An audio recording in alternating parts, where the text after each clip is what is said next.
നമസ്കാരം. പഠിപ്പ് മുടക്ക് പ്രഖ്യാപിച്ചിരിക്കുകയാണ്, ഔദ്യോഗികമായിട്ട് പ്രഖ്യാപിച്ചിരിക്കുകയാണ്.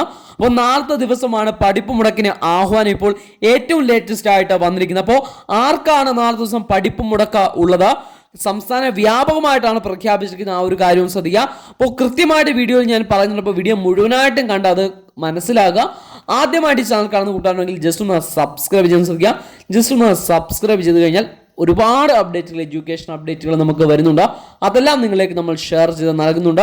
അത് ചിലപ്പോൾ അവധി അറിയിപ്പുകളായിരിക്കും, അതുപോലെ അല്ലെങ്കിൽ പരീക്ഷാ സംബന്ധിച്ചുള്ള അപ്ഡേറ്റുകളായിരിക്കും, എന്തെങ്കിലും റിസൾട്ട് സംബന്ധിച്ചുള്ള അപ്ഡേറ്റുകളായിരിക്കും. അപ്പം എല്ലാം നിങ്ങളിലേക്ക് കൃത്യമായിട്ട് നമ്മുടെ ചാനൽ ഷെയർ ചെയ്ത് നൽകാറുണ്ട്. അപ്പോൾ ആദ്യമായിട്ട് കാണുന്ന കൂട്ടുകാരാണെങ്കിൽ ജസ്റ്റ് ഒന്ന് സബ്സ്ക്രൈബ് ചെയ്യാൻ ശ്രദ്ധിക്കുക. അപ്പോൾ നാളത്തെ ദിവസം ഡിസംബർ 4 ബുധനാഴ്ച പഠിപ്പ് മുടക്കിന് ആഹ്വാനിച്ചിരിക്കുന്നു. ABVP ആണ് ഈ ഒരു പഠിപ്പ് മുടക്കിന് ആഹ്വാനിച്ചിരിക്കുന്നത്. ഈ പഠിപ്പ് മുടക്ക് ആർക്കാണ് ബാധകമാകുന്നത് ചോദിച്ചു കഴിഞ്ഞാൽ സംസ്ഥാനത്തെ ITIകൾക്കാണ് ഈ ഒരു പഠിപ്പ് മുടക്ക്. അപ്പോൾ ITIകൾ നാളത്തെ ദിവസം സംസ്ഥാന വ്യാപകമായിട്ട് ABVPയുടെ പഠിപ്പ് മുടക്ക് ഉണ്ടായിരിക്കും.